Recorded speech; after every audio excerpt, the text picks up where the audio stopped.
Howdy, Bryan Vikings. We're here to talk about the heat of reaction. We're in page 4 of our thermochemistry notes and at the bottom of it. I'm going to scroll up just a little bit to try to tell you exactly what we're getting a hold of. Now, we're looking at the energy in a chemical bond. The energy in a chemical bond is really more almost like a spring. It is the potential energy stored in that chemical bond in between the electrons. Now, that energy can be released or it can be absorbed. Whenever a bond is broken, energy is absorbed. And likewise, when a bond is formed, then energy is released. For your memory trick, you can kind of remember how that this is almost like magnets. Whenever you pull apart two magnets, it requires energy to pull apart two different magnets. And when those magnets snap back together, that sound you hear is the energy being released. So they're kind of like magnets. Um, so uh, the heat of the reaction can actually end up being start to calculate, and we can start to quantify this in two kind of relativistic terms as far as endothermic and exothermic. The heat of reaction is going to be the quantity of energy released or absorbed as that heat. Now, that energy that's formed, that's held in that bond is called the enthalpy, okay? And it's a measure of this heat content.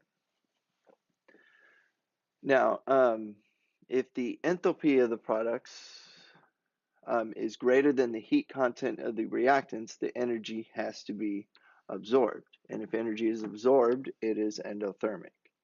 If the energy is released, then the reaction is exothermic. Now, for an endothermic reaction, then the change is positive. The delta H is positive. And for an exothermic reaction, the change is actually negative. Now, I know the word enthalpy might scare you, so I'll scroll up here. Enthalpy is bond energy. That's the most convenient way to think about that. It's really just the energy that's locked in between those bonds. The easiest way to quantify this or to show this is to show these two different graphs, two different parts. So on the left side will be endothermic, right side will be exothermic. And we're going to see how the reaction progresses from reactants to products.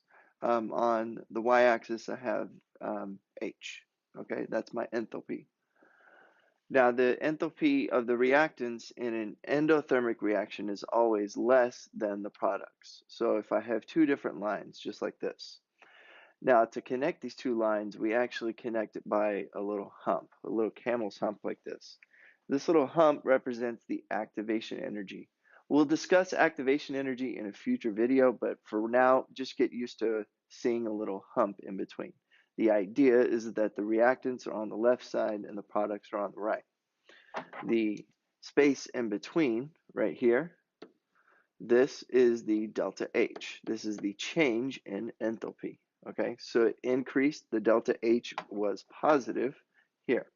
So this is going to have a positive delta H, and it is also going to absorb heat. Okay, since it absorbed heat, it increased. Okay, so it absorbed. Now, for exothermic, it's going to be the total opposite. The reactants have more energy than the products.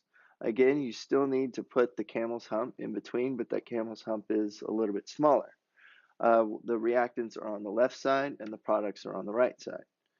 Now, the difference between the reactants and the products is still the delta H. Okay, this is my delta H, my change in enthalpy. Okay, so now since the enthalpy decreased, then it's going to be a negative delta H. And that means that the energy was released. Okay, that will get you through about 50% of this kind of unit or this talking. this kind of subset. You really need to make sure you understand the difference between endothermic and exothermic reactions.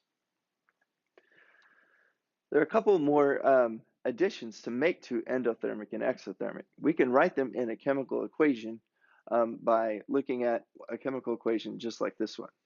If we have the combustion of methane, which is just CH4 plus O2 makes CO2 and water, we will get a enthalpy reaction right here. Now, if I look at my enthalpy, I can see it's going to be negative 802.3834 kilojoules. So that means that this is an exothermic reaction because it has a negative. It has a negative delta H. That's how I can tell. All right. So a way that we can show the enthalpy of a reaction is to just write delta H and the number over on the side. It will either be positive or negative. Okay. Now another good example is this one right here. In this case, this is an endothermic reaction. I can tell that because when I look at this number, it has a positive delta H. Okay. And that's really what you really need to look at if it's written off to the side.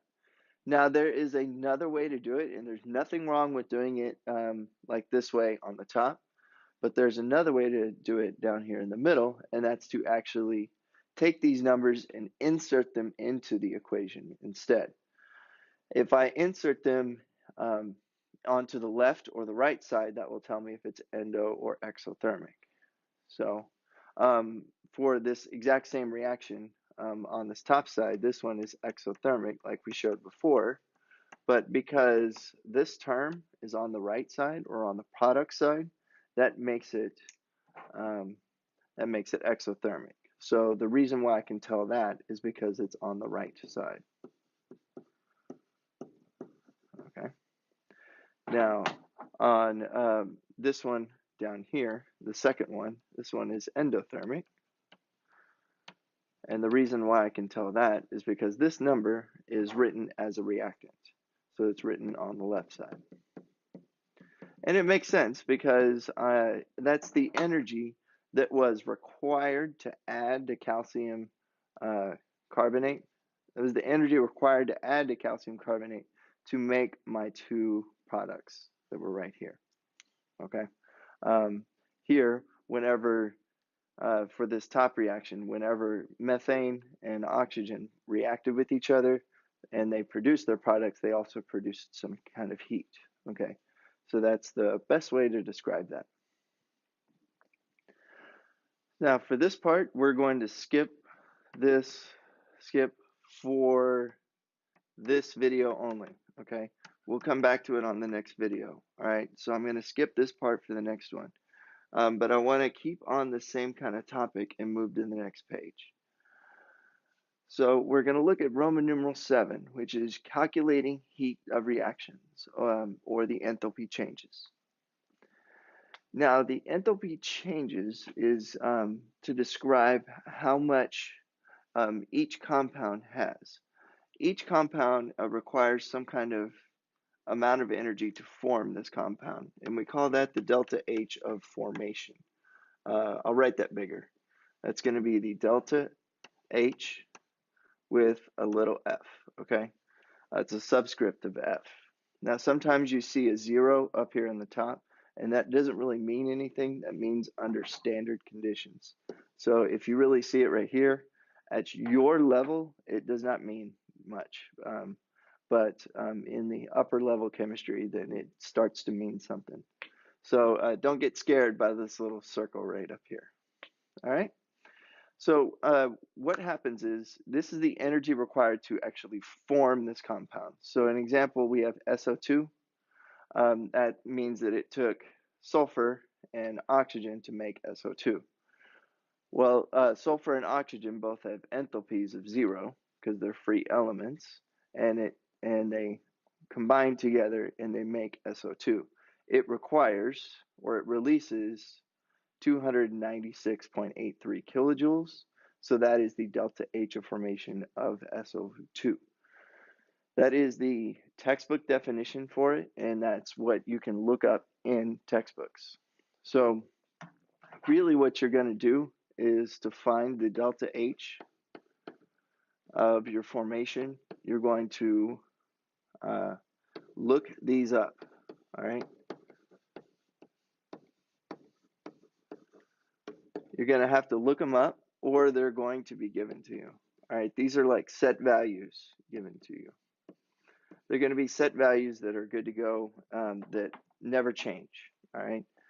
Now, what these mean to us is that we can actually kind of use these to kind of determine the heat of the entire reaction. So if you look at the previous example, like whenever I was looking at, if I'm looking at this previous page, if I was looking at this enthalpy, it released 802 kilojoules. Well, how did I figure out that number? Well, I actually took up the number from this one, and the number from this one, and the number from this one. Oh, and I forgot this one too. And you are going to combine them all together to get your final enthalpy of your entire reaction. So if that's still not making any sense to you, let me watch me do a couple examples. It will start to make sense. For the next example, I want to use the standard heats of formation to calculate the heat of reaction for the following reactions and describe the reaction as endothermic or exothermic. Finally, write the thermochemical equation for this reaction. Example 12 asks me to do the complete combustion of acetylene gas. Well, that one's too hard right now, so I'm going to skip it. I'm going to do example 13. Example 13 is right here, but this is a better version of it. It's going to be just to find NH4Cl yields NH3 plus HCl. Now, like I said, you're going to be given enthalpies of formation. You're going to be given these numbers. So what you're going to do is you're going to take these values and you're going to subtract it by these values, okay, or just this one value. So what I'm going to do is I'm going to take negative 46.11. I'm going to add it to negative 92.31. Okay, so that's all my products. And now I'm going to subtract it by my reactants. My reactants are negative 314.4, and that's it. Once I type that all in the calculator, that will give me a positive 175.98 kilojoules. Okay? And the kilojoules per mole. All right? So, is it endothermic or exothermic? Well, check it out. There's a positive symbol right here, so that makes it endothermic.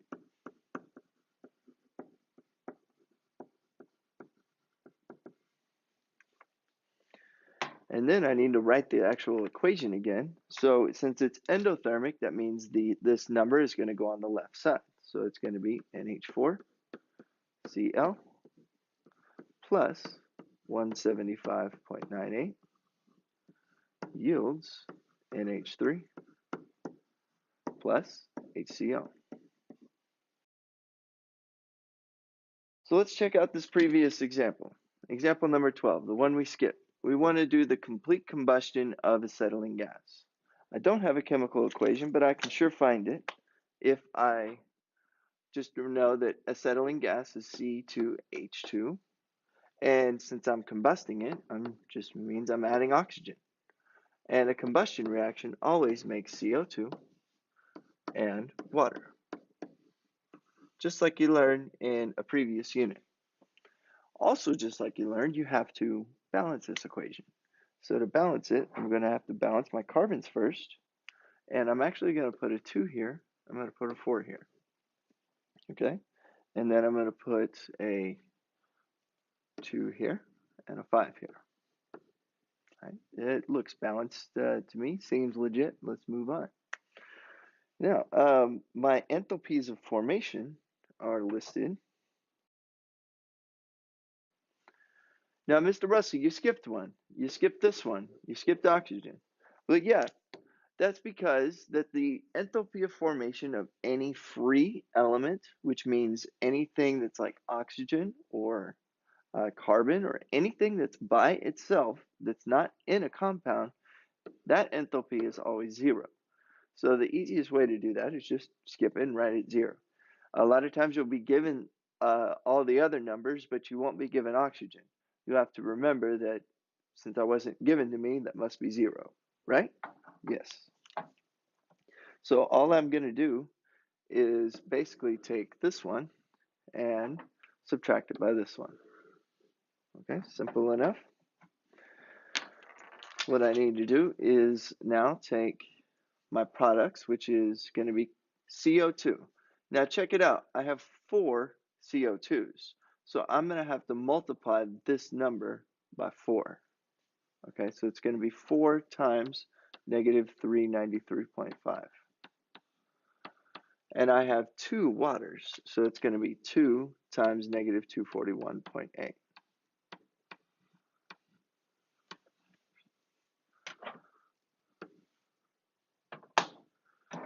And then I have 2 acetylenes, so it's going to be 2 times 226.7. And then I have 0. Okay.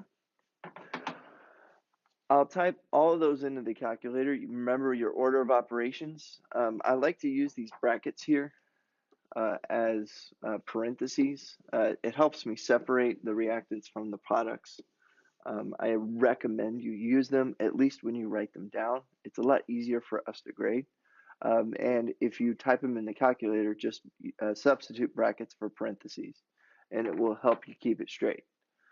Once you do all that, that will come out to going to be negative 2057.6 subtracted by 453.4. So that will equal negative 2,511 kilojoules per mole. Okay. Now, is it endothermic or exothermic? It is exothermic because the delta H was negative. And to write it as a chemical equation, I'm now going to have to put this number on the right side. So it's going to be C2H2. That's going to be 2C2H2 plus 5O2 will yield 4CO2 plus 2H2O plus 2,511 kilojoules. Your homework is the worksheet heat of reaction. You'll need these green values, which are your enthalpies of formation.